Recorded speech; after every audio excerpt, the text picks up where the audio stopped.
Hi, in this video I'm going to explain briefly the UDP segment, how the UDP checksum works, and about decimal to binary conversion, the binary addition, and to how to check the UDP checksum calculations. And I'll briefly explain the internet routing protocol about the CG-NAT process. Right. Firstly, the UDP segment. UDP segment has mainly four blocks, but we can consider the total as 5 blocks. Where the first port is the source port, and the second port is the destination port. So as we know that there are multiple ports in our computer, right? Such as the HTTP, the SMTP, Simple Mail Transfer Protocol, for where you use Gmail or any other mailing protocol or mailing services. They use the port number 25. The intention is that like we could be browsing YouTube or requesting web pages and mailing at the same time. So when the data is go from your laptop or computer to the server and receives that the mail is successfully delivered, or the web page that you are requesting, suppose your college website is loaded or something like that, when the data packet comes, it can deliver it to the right application process, that is the Gmail, your Chrome tab, or the YouTube video that you are listening or watching. So the source port, that at which source port the request came from, like one of the main use cases of UDP, if you know, HTTP 3 we are using in Google Chrome, so it also uses UDP only. It doesn't use TCP. For HTTP 1.1 and HTTP 2 used to use TCP, but right now Google Chrome also uses UDP using the QUIC protocol, right? So the point being, it could be a number of applications. For video call, it is one of the most preferred UDP, because even if there is a slight data loss, it doesn't affect the quality of the service, right? So if assume that you are using a video call, so when the data packets are being sent, there is a source port, like from your computer, that you are using Zoom. So the source port is the port that is assigned for Zoom only, or for video calling, right?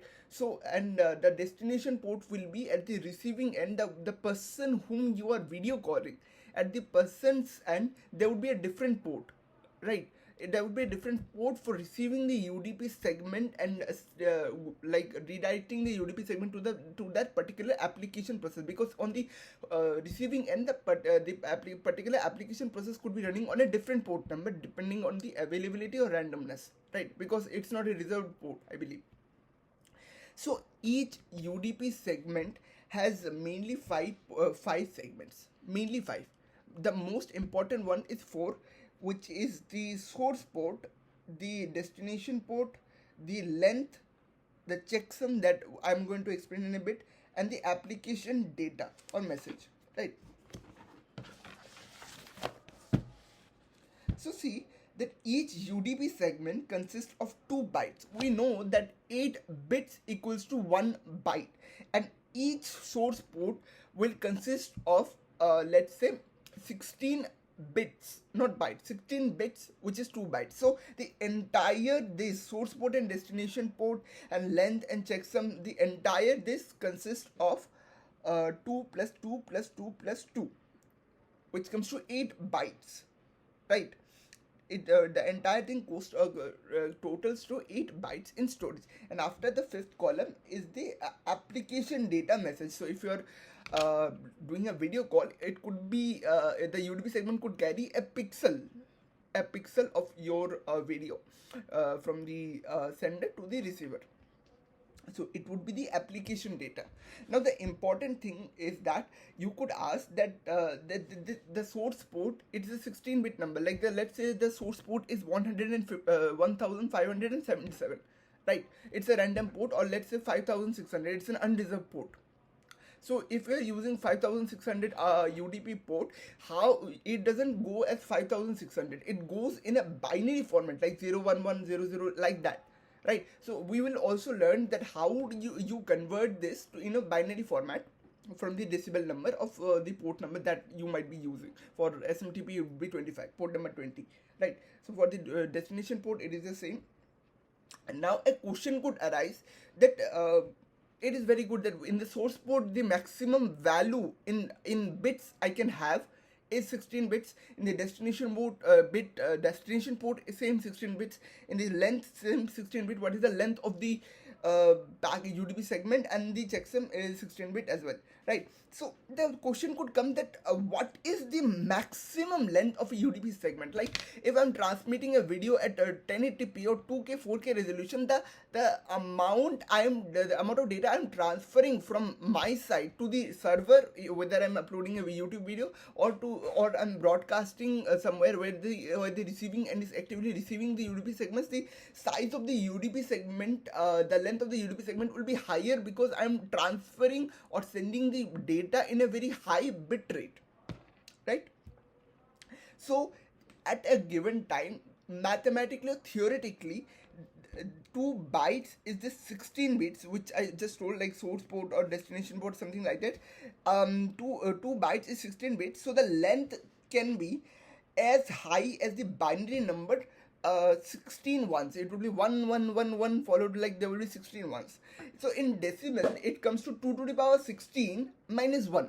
So mathematically it comes to 65,535 bytes. So the maximum length in any given time of a UDP segment, in a single UDP segment, it could be theoretically 65,535 bytes. Because see, they would, like, what is decimal to binary number? What we do, we divide by 2, and we'll see that why it is the highest number. But it is also because that we are using the power of 2 to convert the decimal number to binary number. So at any given time, if there is 16 ones, we will take the power of 2 to the power 16 and subtract the 1.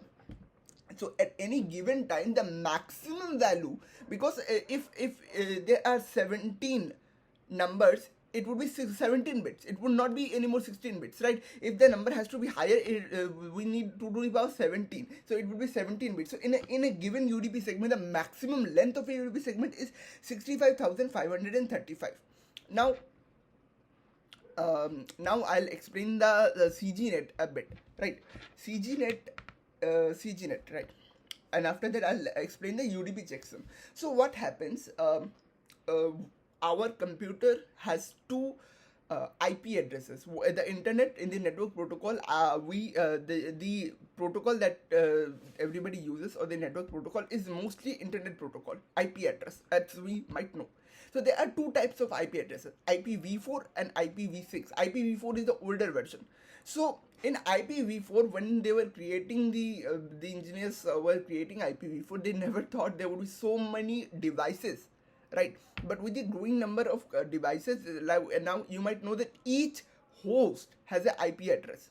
So if each host has an IP address, it is prudent that you will run out of IP address in a time. So they invented something called CG-NAT, NAT. You will mostly understand this, understand or learn this in cyber security, I guess, when you will learn about port forwarding. How you can, if you have a open port in your computer, let's say port 5000 of UDP in your laptop, you can push or, like, forward this port to public, like, you can expose this port to the internet, which is private to your computer. But your ISP, internet service provider, let it be Jio, Airtel, or any other service provider, if you're in a different region, it will not let you do this. The reason being CG-NAT. So CG-NAT is the full form, is commercial grade network address translation. What it does, like, if I have a router in my home, what it will do, let me draw and explain, right? If I have a router, I guess I have this drawn.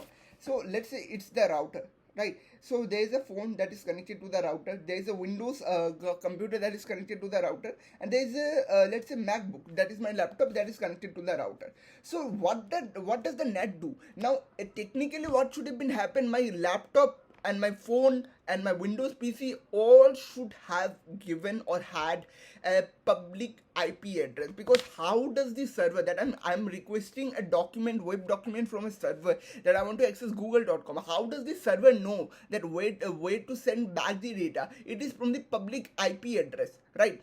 That is the main purpose of IP address, is where is the requesting coming from, where to send the request or the data that is being requested to the server, right? So what does the NAT do? Let's say it is the router, the address is 67.123.45.127, which is the public IP address of my router. So what does the router do? When my laptop, my PC or my mobile phone is connected to the router, it smartly gives a private IP address to all those devices connected to that router.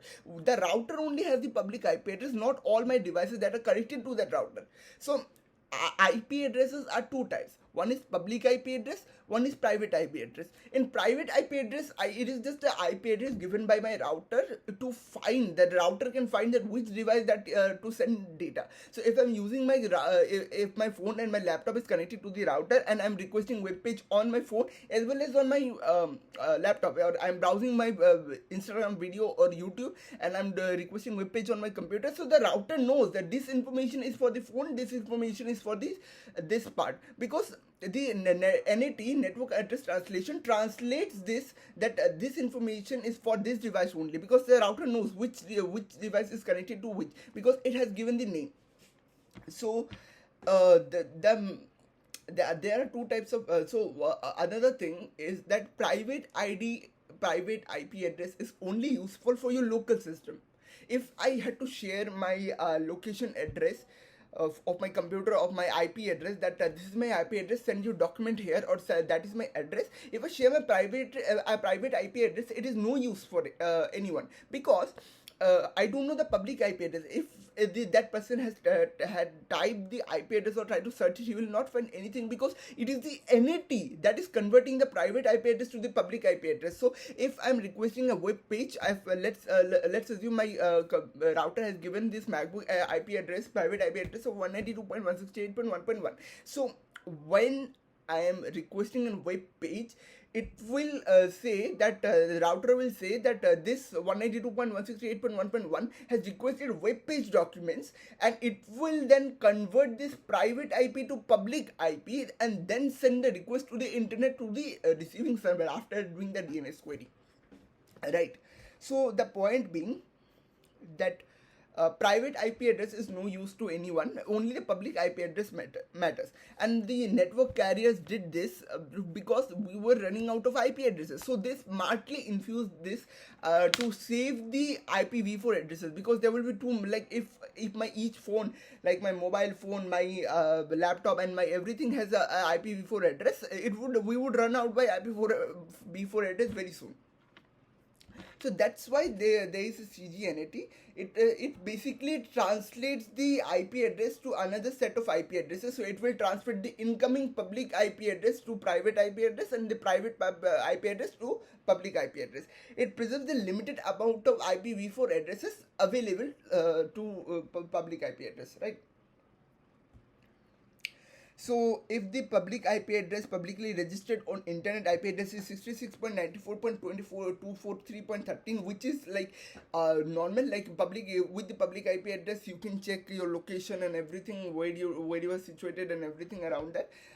So it is registered on internet, but private IP is not publicly registered. It's only used for internally, right? If your router is only connected to internet and you're connecting to router, you will not get a public IP address. Your router only get the public IP address, and you will get a private IP address assigned by that router, right? So the private address will be translated by NAT. If you see that if I'm requesting any data, it translates via NAT and goes to the internet by public IP. And if internet sends any public IP, any data to any of my devices, the public IP address, it will send with the public IP address. It will come to NAT. NAT will do its magic. It will translate the public IP to private IP for the desired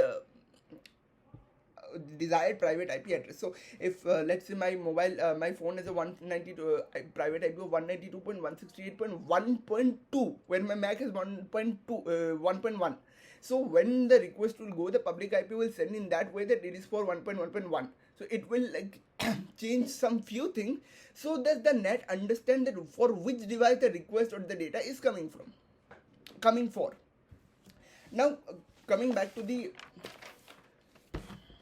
binary decimal to binary conversion. For this we'll do this. So binary is a base to number system using 0 and 1. Each digit or bit, as we spoke, 16 digit is 16 bit, represents a power of 2. So what I did here, let's take an example of 192, right? So mostly the private IP, most popular private IP address is 192.168.1.1. So let's take an example of 192. If I had to write this in a binary format, how would I do that?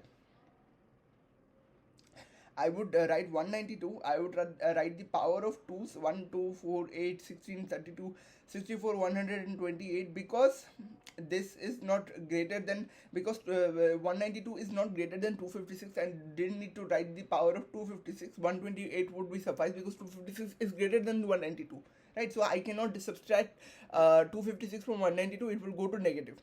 So I'll subtract the next available number, 128 comes to 64, then I'll use 64 which is available, which is also a power of 2, then it comes to 0, then we are satisfied. So after before 128 I'll type 1, then before 64 I'll type 1, and after that, because we didn't use any of these, we'll just place a 0, and that is pretty much it. The converting decimal to binary. Now let's see the checksum. We needed to understand decimal to binary before we went to explain the checksum. See, so in checksum, let's understand the concept first. What happens? Let me explain the checksum concept. So why UDP checksum is required? So when the sender is sending the data and the receiver is receiving the data, as you know, UDP is a connectionless protocol. There is no reliable data transfer guarantee, or that there is no promise that the data segment that you are transmitting, it will ever reach the receiver, or it will even came to a receiver intact. Like, it could be corrupted. What happens when you try to transmit the data or a segment of data or a packet, that there are multiple types of interference, right? You are transferring through air, there is a air resistance and there is a light. There could be multiple things, electromagnetic disturbance, or anything of a problem. A router might have do some thing, or there would be a congestion, for which there could be a thing called bit flip, for which happens, if you understood this, you know that if a single bit is flipped, the entire data is wrong. So if I'm trying to do a 96 and I convert it into a binary format, and a single bit is flipped, the number would be entirely different. So what happens, we need there is a process called checksum to check that the data that is sent from the sender's end and the data I received at the receiving end, it is the correct data, it is the incorrect data. Nobody has tampered with the data, no bit is flipped, everything is correct, the segment is correct.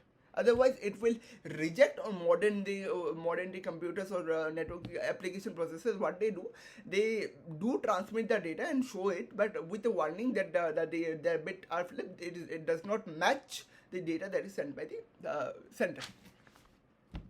So there are four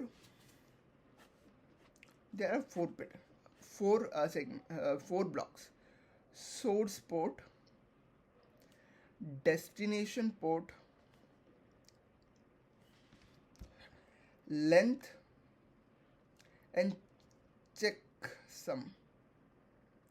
So what does the checksum do? It contains a 16-bit number, that could be any number, and that contains the total added value of the binary numbers, where the sender end the number is written here and again calculated. If the number again calculated and flipped, like in the complement of 1, in the complement of 1, And if after flipping the number all the values are 1, then the data is correct. And if even a single number is 0, then the data is any bit is flipped or corrupted, right? So we'll see with an example that let's check the example of this, right? Let's say let's consider the data this 1 0 0 1 0 0 1 1 0 0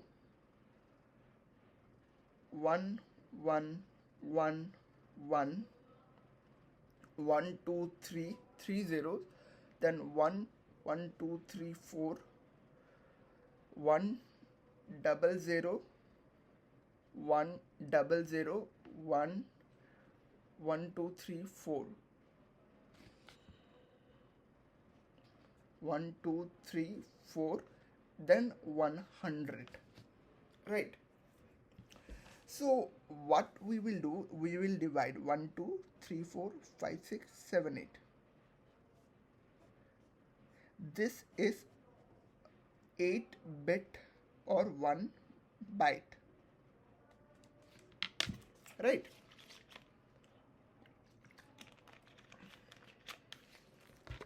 Like this, we will make a box, 4 boxes, and we'll just divide 1 2 3 4 5 6 7 8, right? So it would be 1 0 0 1 1 0 0 1, then 1 1 1 1 1 0 0 1 0, then let's see,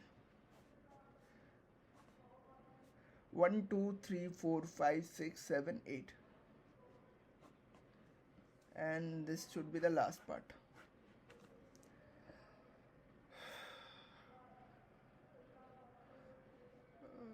There is a error, I guess. There would be 1 0, but we can forget that. The correct is 0 0 1 0 0 1 0 0 1 0 0 100 or 1 0. Now 1 2 3 4 5 6 7 8, right? It would be this. Now 1 1 2 3 4 5 4 zeros, then 100. Now what we will do a binary addition. So we'll write all the 4 numbers. First we'll start from this part. First we'll start from this part. We'll first part this part which is the last part here, then this part, then this part, and then this part, like so. From here we will start the calculation from reverse side. So after the entire number is given, we'll from the reverse side we'll start the calculation, which would be this checksum value, right? So it is from all the work is being done from in the receiving end, right? So let's do that. So the first would be 1 1 0 2 0 3 0 4 0 1 0 0, and we'll write the carry here.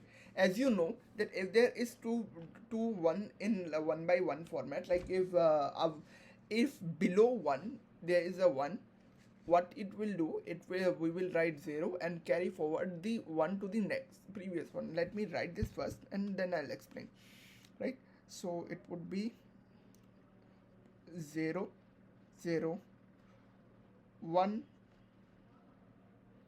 0 0 1 0 0, right? Next one, it would be 1 1 1 1 0 2 0 3 0 1 0, and the next it would be 1 0 0 1 1 0 0 1. We would add this, right? If you see now, here is the first part, right? And here is the first part here, ending with 100, 100, 010, 001. Here 100, 100, 010, 001. So now we will see how do we calculate. There is no 0001. There is 1. So it will be 1. 0010. So if there is a 1, we will write 1. 1, it's 2. So what it will do? It will do a 0 here and will carry 1 here, right? Carry, the carry section should be this one, right? So it will be 0 because 110 and will carry the 1 here, and 00 is 0, right? So 0001, 11 again it will be 0 and will again carry the 1 here. You can see here 0001 again similar, will put a 0 here and will again carry 1 here. Now here what happening, 1 1 2 and after 2 it becomes a 0 like here 0, like you need to remember that 1 1 2 it became 2, which will where we will carry 1 and will assume that it's 0, then 0010 it will becomes 1 again, because if this one becomes 0, it became 2 but we'll carrying 1, so it will become 0. So we'll assume 0010. If there is a 1, then we'll write the 1. Now again 0011, there is 1, so it will become 2, which becomes 0, and we'll write 0 and carry forward 1. Now 1 it became 0, then there is again 1, so it will again become 0, so it is basically 0 and will carry forward 1, so it will come here, so it will be 1. So the final value would be there would be one more carry actually. There would be one more carry of 0, right? So the final would be 1 0 0 0, 3 zeros, then this 1 1 2 3 1 1, right? So the reason for the 2 zeros is because we are now here now we are carrying forward 2 numbers, 2 ones, because here's 1 0, we are carrying forward 1, and here's 1 also becomes 0, we carry forward 1. Now 1 again becomes 0, so it's 0, and the extra 1 that we carried forward, it's also here. It will be 1 0 0. That's why there is 2 zeros here, right? So now what we need to do, we need to we'll add this here 1 0 like that, right? So what we got, 0 0 1, I'm just typing this after calculation, 1 0 0 0 1 1, and in addition we got a 1 0, right? This part. So what we'll do, we'll add it here, so it will be 1 0, again we'll add it. So basically that from this came 1, from this came 1, from the last one, this 1 0 1 1 0, we got 0 because, but there was a carry 1, so it became a 1, we carried again 1, and after from here as well it 1 1 became a 0, then we write a 0 and we carried forwarded 1 again, so 1 1 again becomes 1. So if you're confused, let me explain this part, right? So 1 1, because this is a carry 1, I am writing 2 ones, then 0 1 1, right? This became 0 carried by 1, this became 0 carried by 1. So in the next line there is 1 by 1, which becomes 0 carried by another 1. Got it? So because we carried forwarded 1 and 1 again, it again converted into 0, and there was a 1. So that's why there is a 0 and there is a 1, right? So if we multiply it, basically 1 0 is 1, 1 1 is 0. We will carry forward the 1 in the next line here, so it will become 1 0 0 1 0 0. Everything remains the same, right? So it is actually the checksum. It is actually the checksum.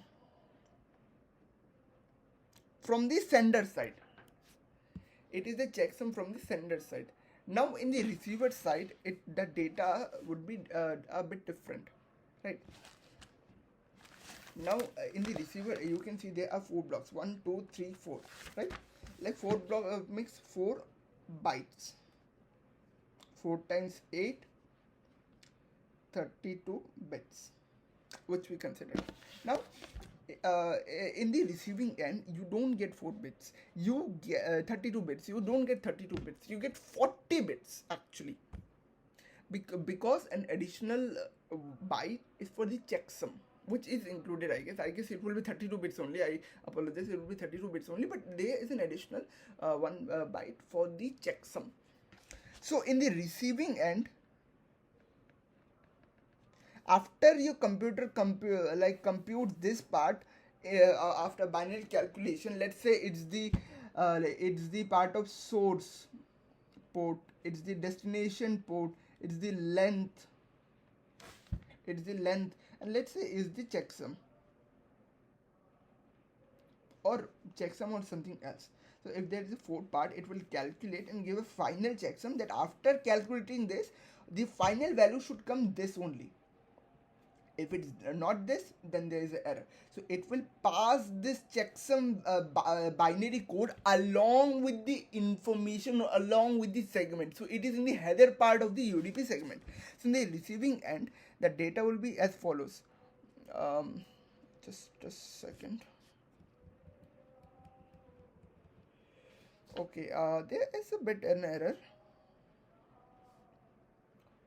Okay, if there is a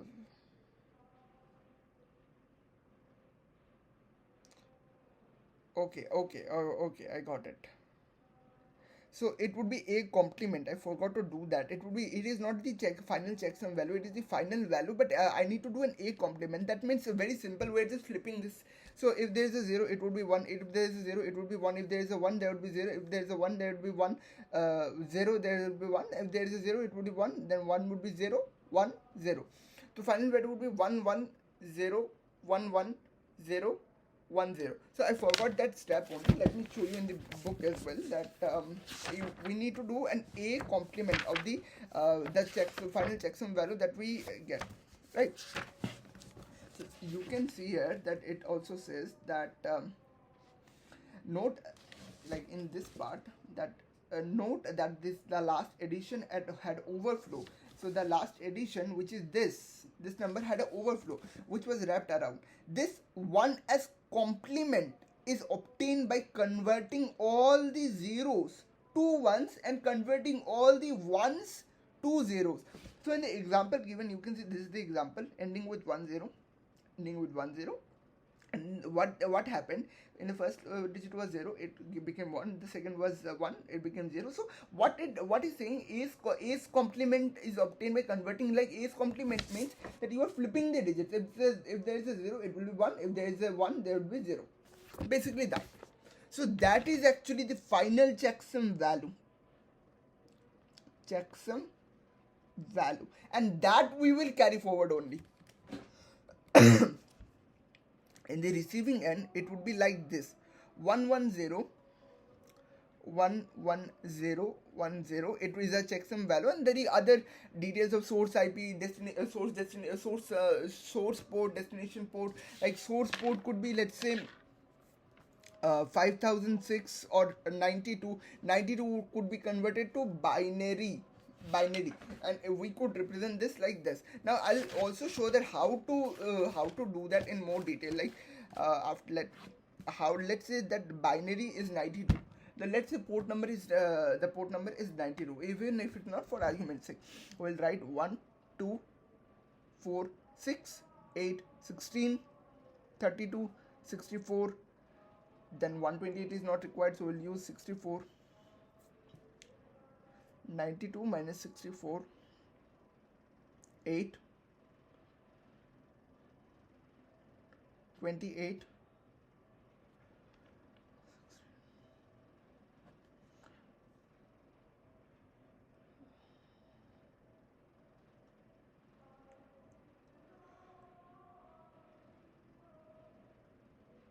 so it comes to 4 plus 8, 12.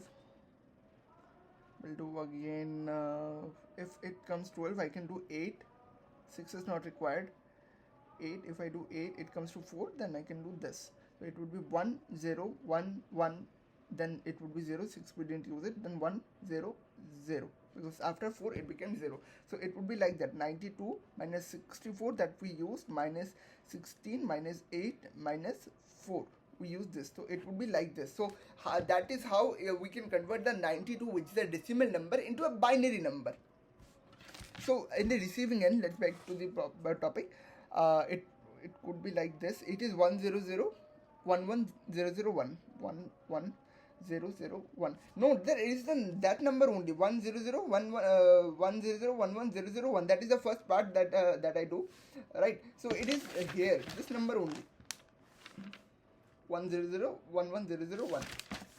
So after checksum, we only write this number 111000010 100100100 100 4 zeros 100.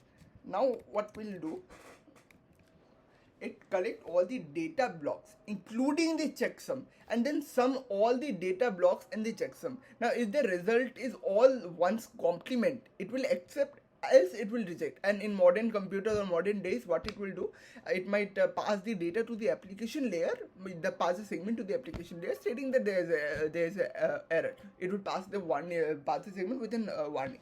So well, let's do the calculation here. 1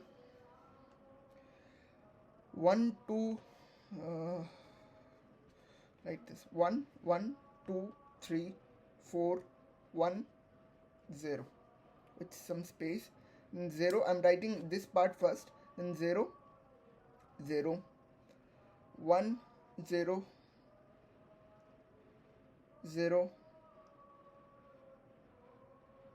1 0 0, then 1 1 1 0 0 0 1 0, then this part 1 0 0 1 1 0 0 1, then finally checksum value, which is 1 1 0 1 1 0 1 0. If the calculation by anyhow is not all 1, where the value would be 65,525 bytes, then the data has an error or there was a bit flip. Let's do the calculation now, right? So 0001, it would be 1 because there is a 1. 000, same, but there is a 2 1 that we would carry 1 and it would be 0.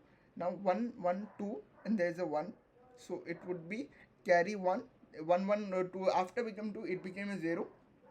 So we will assume it's 0 because there is a 1 carried forward, and there is a 1, so it should be 1 and we carried 1. Now again same method, it would be 1 carried forwarded by 1, and again same, it would be 1 carried forwarded by 1. Now again there is same 1. If you are not understanding like what happening, 1, there is a carry 1, 0 0 0 1. So this one and this one will become 2. Where in case of 2, what we do, we carry 1 and write 0. So after 0 there is a 1, so it would be 1, because like this only, 0 1 0, it would be 1 because there is the value is 1 here, because this and this becomes 0. And same, this happened 1, and after that we will again carry 1 here, 1 1 2, then we carry 1 and assume it's 0 0 0 1, it's 1. But here what is happening, 1 1 2, that is 0, we carry 1, then 1 1 2, again we again carry 1, then 1, that means it's a 1, but we are carrying here 2 1s. 2 1s become 0, and we are again carrying a 1, it becomes 1. So we will take this here, which comes to 1 0. So 0 1 0 is 1, 0 1 is 1. We know that 1 0 is 1, 0 1 is 1. This all remains same, 1 1 1 1 1, that means the checksum is a success, and that means the checksum detects all the checksum detected no errors in the data that is sent from the UDP from the sending side and from the sending side. That means the data is correct, right? So the checksum is successful. If there was by chance there was no zero, sorry, there was no 1, there was only 0, right? Then it would have been 1, but it would have been 0 only, so it would have been a cross. But this is not the case. So that is how we do a manual UDP checksum calculation, and the performance, the need of the checksum, because it detects all the errors involving an odd number of bits, right? It detects most of the errors involving in event number of digits, like bits, right? And if one or more bits of a segment are damaged, or and our corresponding bit or bits opposite value is in a second segment are also damaged, the sums of those columns will not change. The receiver will not detect any error. The main, like, the point of this is